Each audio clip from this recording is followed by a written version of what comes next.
Welcome to Come Follow Me Canadian Style. We're in the Book of Mormon.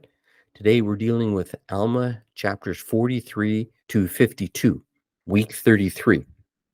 This is a very ambitious amount of reading for this week, and we're going to try to cover it in under 30 minutes, but no guarantees. Several weeks ago, we left off with the Nephites being afraid that the Zoramites would join with the Lamanites, and that would be a great loss to the Nephites. And you remember that Alma assembled the dream team and headed down to the Zoramites to try to reclaim them by preaching the word of God. Chapter 43. And it came to pass that Alma did go forth among the people to declare the word unto them, and Alma also himself could not rest, and also went forth.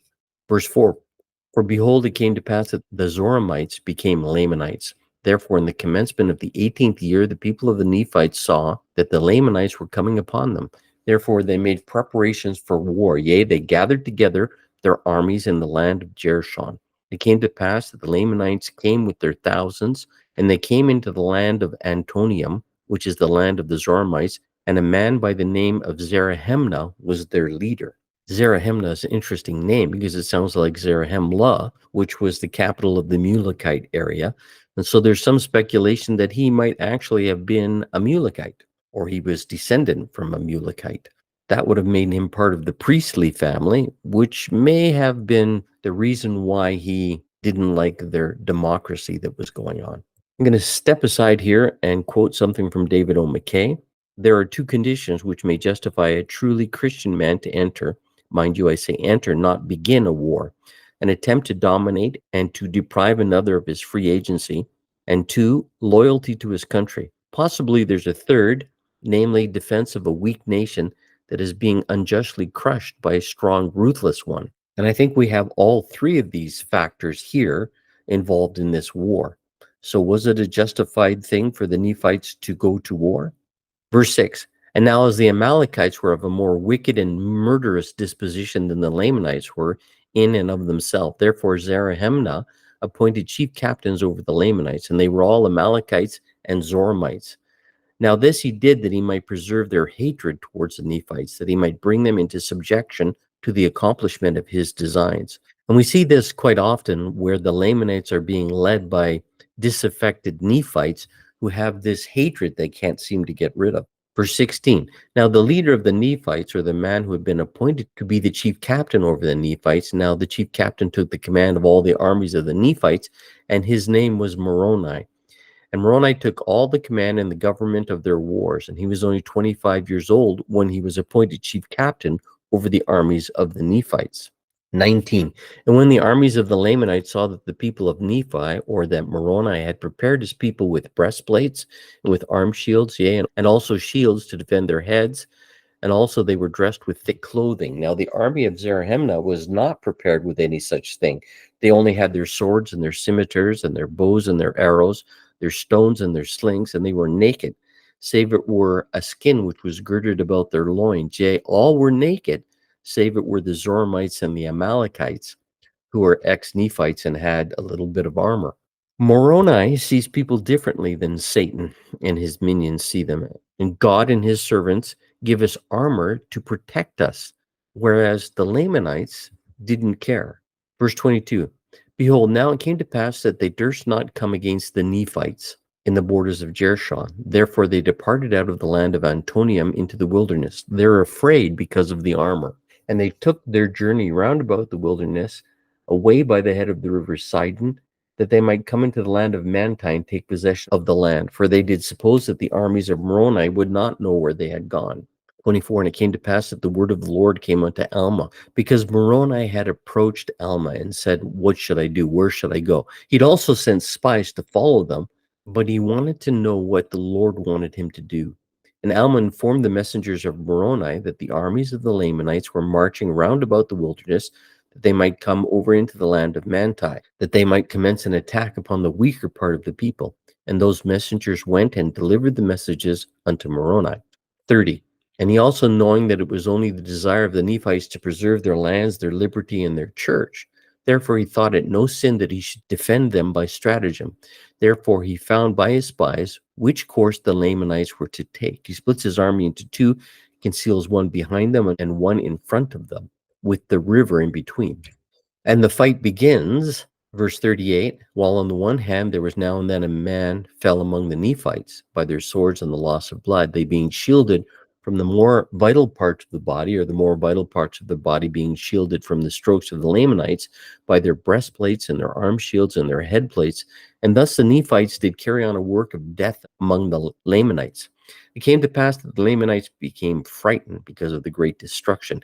Even they began to flee towards the river Sidon, where they encounter the other force of Moroni and are stopped. But they're inspired by the Zoramites and the Amalekites, who were their chief captains and leaders. This is verse 44. And by Zarahemnah, who is the chief captain or the chief leader and commander. They did fight like dragons, and many of the Nephites were slain by their hands. Yea, for they did smite in two many of their head plates, and they did pierce many of their breastplates, and they did smite off many of their arms. And thus the Lamanites did smite in their fierce anger. Nevertheless, verse 45, the Nephites were inspired by a better cause, for they were not fighting for monarchy nor power, but they were fighting for their homes, their liberties, their wives, their children, and their all, yea, for their rights of worship and their church. And they were doing that which they felt was the duty which they owed to their God.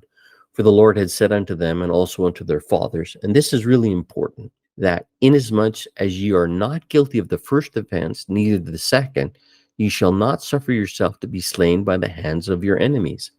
And again the Lord said that ye shall defend your families even unto bloodshed. Therefore, for this cause were the Nephites contending with the Lamanites to defend themselves and their families, their lands, their country, their rights, and their religion. Verse 49, and it came to pass that they turned upon the Lamanites, and they cried with one voice unto the Lord their God for their liberty and their freedom from bondage. And they began to stand against the Lamanites. And in that same self hour they had cried unto the Lord for their freedom, that the Lamanites began to flee before them, and fled even to the waters of Sidon. Now the Lamanites are trapped between two armies, and they're standing in the river. Chapter 44. And it came to pass, this is verse 1, that they did stop and withdrew a pace from them. And Moroni said unto Zarahemnah, behold, that we do not desire to be men of blood. Ye know that ye are in our hands, yet we do not desire to slay you. What occurs here is that he offers them a peace treaty. It's rejected. Zarahemnah attacks Moroni. He's stopped by a soldier who then breaks his sword and takes off his scalp, raises it into the air, and tells the Lamanite soldiers that they will fall just like this scalp if they don't surrender. And so ultimately, they go back to war. They go back to fighting. In verse 19, now when Zarahemnah saw that they were about to be destroyed, he cried mightily unto Moroni, promising that he would covenant, and also his people with them, they would spare the remainder of their lives, that they would never come to war against them. And then Zarahemnah and his armies are allowed to return to their homes under covenant to never fight again, and then we never hear from them after that. Chapter 45, the account of the people of Nephi and their wars and dissensions in the days of Helaman. This is kind of interesting. Some people have suggested that this should be, instead of Alma 45, it should be 1 Helaman chapter 1, but of course it's not. This is a very interesting chapter in which Alma hands over all of the records to Helaman, including the leadership in the church. And then he prophesies of the destruction of the Nephites within 400 years. Then he goes as if traveling to another city, and we don't hear from Alma again. Some have suggested that he was taken up, he was translated as was Moses, but we really don't know. Verse 23, now it came to pass that after Helaman and his brethren had appointed priests and teachers over the churches, there arose a division among them. They would not give heed to the words of Helaman and his brethren, and they grew proud, being lifted up in their hearts because of their exceeding great riches. Therefore they grew rich in their own eyes, and would not give heed to the words to walk uprightly before God. This is always what really gets the Nephites, is their internal problems. Chapter 46, and it came to pass that as many was not hearkened to the words of Helaman and his brethren were gathered together against their brethren. Now the leader of those who are wroth against their brethren was a large and a strong man, and his name was Amalekiah. And Amalekiah was desirous to be a king, and those people who were wroth were also desirous that he should be their king. And there were the greater part of them the lower judges of the land, and they were seeking for power. Verse 5, and they had been led by the flatteries of Amalekiah, that if they would support him and establish him to be their king, he would make them rulers over the people. And there were many in the church who believed in the flattering words of Amalickiah. So these are church members. Therefore, they dissented even from the church. And thus were the affairs of the people of Nephi exceedingly precarious and dangerous, notwithstanding their great victory which they had had over the Lamanites, and their great rejoicings which they had because of their deliverance by the hand of the Lord. And thus we see, remember that little phrase, is Moroni including us in his thoughts. Thus we see how quick the children of men do forget the Lord their God, yea, how quick to do iniquity and to be led away by the evil one. Yea, and we also see the great wickedness one very wicked man can cause to take place among the children of men. Yea, we see that Amalickiah, because he was a man of cunning device and a man of many flattering words, that he led away the hearts of the people to do wickedly. Yea, and he did to seek the destruction of the church of God, and to destroy the foundation of liberty which God had granted unto them, or which blessing God had sent upon the face of the land for the righteous sake. And it came to pass that Moroni rent his coat and took pieces thereof and wrote upon it, in memory of our God, our religion and freedom, our peace, our wives, our children, and he fastened it upon the end of the pole. And he calls it the title of liberty. And then he invokes the people to raise this standard everywhere so they can fight against the people who want to institute kings. So Amalickiah is defeated in battle. And he realizes he can't become the king of the Nephites, and therefore he escapes to go down to trouble the Lamanites and to begin his plan B. And I found this from a podcast 4 years ago. You too can be a tyrannical dictator with my 8-step program, Amalickiah's 8-step plan for world domination. And this is really what Amalickiah does. He controls a small portion of the army of the Lamanites who are loyal to the king. He pretends to follow the king's order and pursues those who are not loyal to the king, who don't want to fight the Nephites anymore. He secretly surrenders to those not loyal to the king and becomes second in command of the combined army. He secretly murders the first in charge, Lahontai, and by succession becomes the leader of the combined force. Then he secretly murders the king of the Lamanites, blames it on someone else, and gains the favor of the Lamanite people. Then he marries the queen and becomes the king of the Lamanites. What an amazingly deceitful and terrible man this guy is. Then we're into chapter 48, verse 1. And it came to pass, as soon as Amalickiah had obtained the kingdom, he began to inspire the hearts of the Lamanites against the people of Nephi. Yea, he did appoint men to speak unto the Lamanites from towers against the Nephites. So he starts this propaganda campaign. Verse 7, now it came to pass that while Amalickiah had thus been obtaining power by fraud and deceit, Moroni, on the other hand, had been preparing the minds of the people to be faithful unto the Lord their God. Yea, and he had been strengthening the armies of the Nephites, and erecting small forts, or places of resort, throwing up banks of earth round about to enclose his armies, and also building walls of stone to encircle them about, round about their cities and the borders of their lands, yea, all around about the land. Yea, verily I say unto you, this is verse 17, that if all men had been and were and ever would be like unto Moroni, behold, the very powers of hell would have been shaken forever. Yea, the devil would never have power over the hearts of the children of men. Mormon really loves Moroni. In fact, he loves him so much, you have to wonder, is that the reason why he called his son Moroni? But Moroni was truly a special kind of a person. He was a great warrior who did not enjoy war. Verse 18, behold, he was a man like unto Ammon, the sons of Mosiah, yea, even the other sons of Mosiah, yea, and also Alma and his sons, for they were all men of God. Chapter 49. It came to pass in the 11th month of the 19th year, on the 10th day of the month, the armies of the Lamanites were seen approaching towards the land of Ammonihah. And you have to wonder why Ammonihah? Because previously, remember, this city was destroyed in one day. And so Amalickiah and the Lamanites felt that they could do it again. They could overcome the city and destroy it and bring it into captivity. But remember what Moroni's been doing. He's built these fortifications around his city, which had never been done before. When they get there, they realize there's no way they can fight against it. So they decide to go to an alternate place, which is Noah, another city further to the north of Ammonihah. And they swear that they'll take Noah. But Moroni has been very, very strategic. He made Ammoniah strong, but he made Noah even stronger, the city. And so they attack, and they are absolutely crushed. Verse 23. Thus the Nephites had all power over their enemies, and thus the Lamanites did attempt to destroy the Nephites until their chief captains were all slain. Yea, and more than 1,000 of the Lamanites were slain, while on the other hand, there was not a single soul of the Nephites which was slain. Now, I'm a student of history and therefore also a student of war to a certain degree. And anytime you have a battle in which nobody is killed on your side, that is truly amazing. So let's review what happened in this 19th year. You know, in some parts of the Book of Mormon, we can go through hundreds of years in one or two verses, but here we have 6 chapters that cover basically a little bit more than a year. We have Mormon versus Zarahemna. We have Alma prophesying to Helaman, then Alma disappearing and Helaman establishing the church. Then Amalickiah conspires to be king. Moroni raises the title of liberty, and Amalickiah flees to the Lamanites. He gains favor of the king. He deceives Lahontai. He takes command of all the forces and then kills the king, takes the throne, marries the queen. Then he prepares for war against the Nephites. Meanwhile, Moroni has been fortifying the Nephites.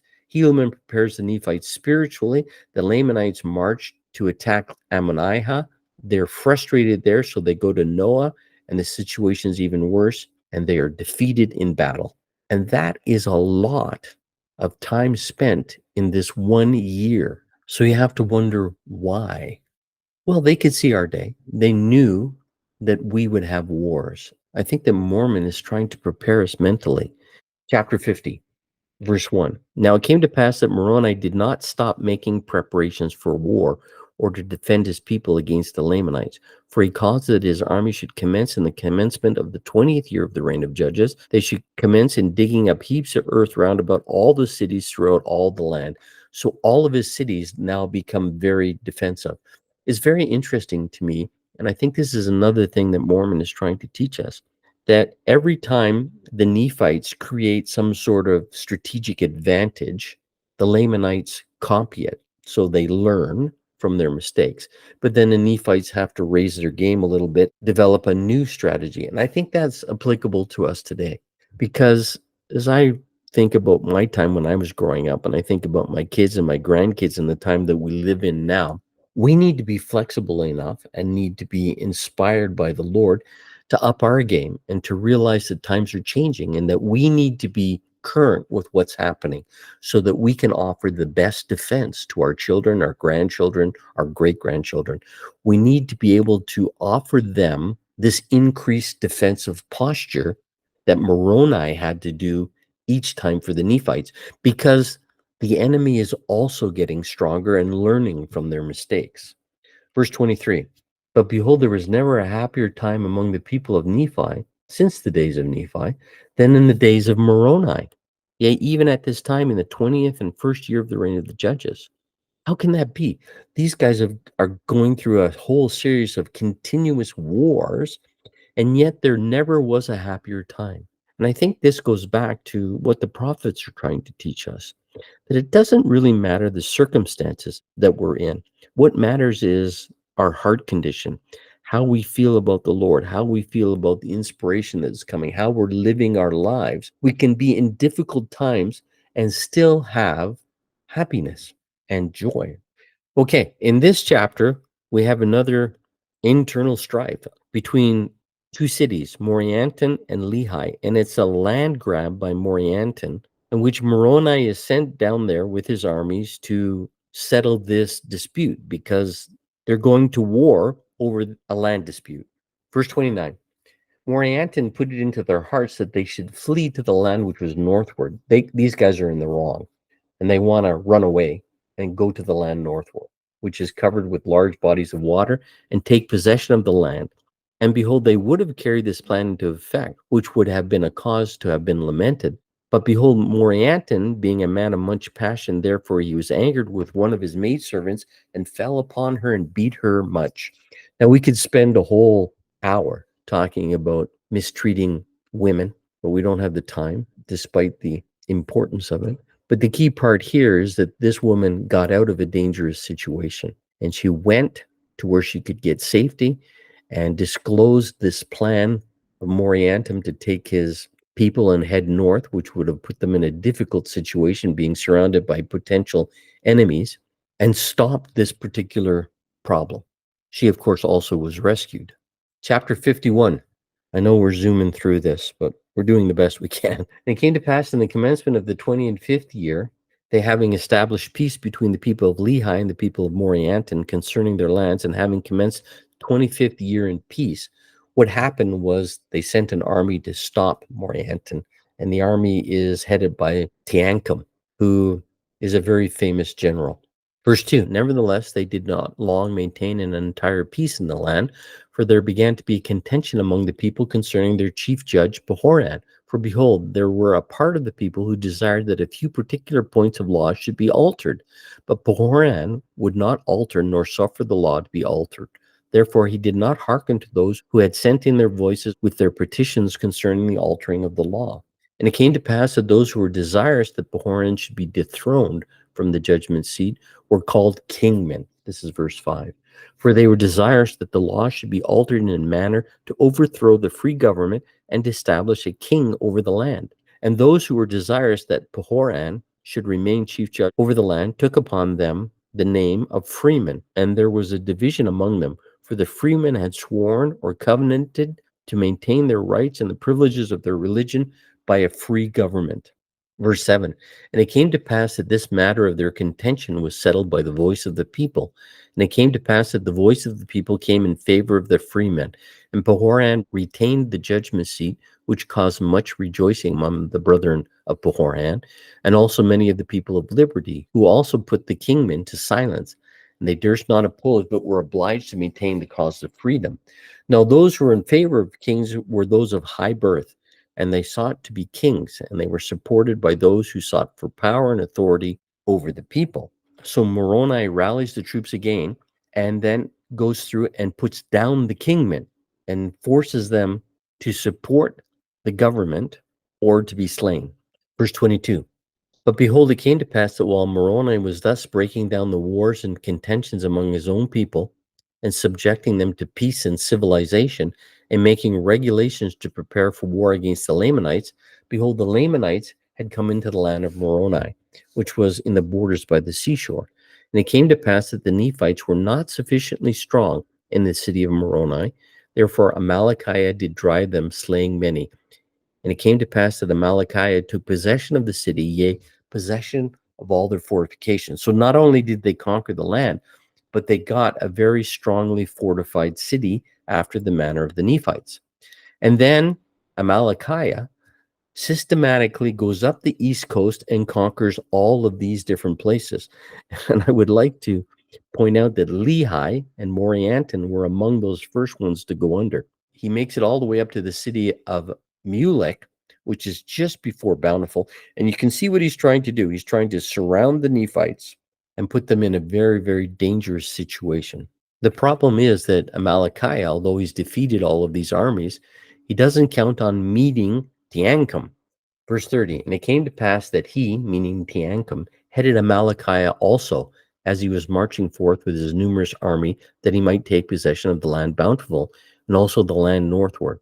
But behold, he met with disappointment by being repulsed by Teancum and his men, for they were great warriors. Every man of Teancum did exceed the Lamanites in their strength and in their skill of war, insomuch that they did gain advantage over the Lamanites. And it came to pass, when the night came, this is verse 33, Teancum and his servants stole forth and went out by night and went into the camp of Amalickiah. And behold, sleep had overpowered them because of their much fatigue, which was caused by the labors and the heat of the day. And it came to pass that Teancum stole privily into the tent of the king and put a javelin to his heart, and he did cause the death of the king immediately, that he did not awake his servants. So Teancum has had enough of these wicked men. Chapter 52, verse 1. And it came to pass in the 26th year of the reign of the judges over the people of Nephi, behold, when the Lamanites awoke on the first morning of the first month, behold, they found Amalickiah was dead in his own tent. And they also saw that Teancum was ready to give them battle on that day. Now, the first day of the year is under ancient tradition, a very important day. That's the day that the king makes sacrifice and talks to his people and reawakens in them a desire to be prosperous and successful, and receives his mandate from heaven and his authority to rule. So what happened was, on the first day, the king is dead, and that throws the Lamanite army and the whole nation really into a tizzy, because their king is dead on the day that's the most important day for him to perform a certain governmental function. Verse 2, and when the Lamanites saw this, they were affrighted, and they abandoned their design in marching into the land northward, and retreated with all their army into the city of Mulek, and sought protection in their fortifications. And it came to pass that the brother of Amalickiah was appointed king over the people, and his name was Amram. Thus King Amram, the brother of King Amalickiah, was appointed to reign in his stead. Then Amalickiah actually leaves and takes a portion of his army with him, but he instructs everybody to maintain all of those fortified cities along the eastern seaboard. Verse 34, we have a battle between Moroni and Jacob. Moroni being in their course of march, therefore Jacob was determined to slay them and cut his way through to the city of Mulek. Moroni had tricked Jacob to take his army and follow a smaller Nephite army into the north, and then he had cut them off. But behold, Moroni and his men were more powerful. Therefore they did not give way before the Lamanites. And it came to pass that they fought on both hands with exceeding fury, and there were many slain on both sides. Yea, and Moroni was wounded, and Jacob was killed. Okay, so that was really a speed march through 9 or 10 chapters there. But I would like to conclude with this from a talk from Elder Russell M. Nelson, who's now President Nelson, from a conference report in 2002. Men really are brothers because God really is our Father. Nevertheless, scriptures are studded with stories of contention and combat. They strongly condemn wars of aggression, but sustain obligations of citizens to defend their families and their freedoms. Members of this church will be called into military service of many nations. We believe that the governments were instituted of God for the benefit of man, and that he holds men accountable for their acts in relation to them, both in making laws and administering them for the good and safety of society. During the Second World War, when members of the church were forced to fight on opposing sides, the First Presidency affirmed that the state is responsible for the civil control of its citizens or subjects, for their political welfare, and for the carrying forward of political policies, domestic and foreign. But the church itself, as such, has no responsibility for these policies, other than urging its members to fully render loyalty to their country. This whole idea of war is a very, very difficult subject. I hope you enjoyed this speed read through these 10 chapters. There's a lot here. Spend a little bit more time than I did in digging in and understanding what I think Mormon is trying to tell us to prepare us for this time in which we live, which is full of war. All you have to do is listen to the news and you see it. There's so much going on. I bear testimony to you that this is the Church of Jesus Christ, that he is the leader of it, and that the Book of Mormon is the Word of God, and that within it we find many, many things that will help us in our day-to-day life today, and that we're better people for having it and reading it every day. Have a great week. See you next week.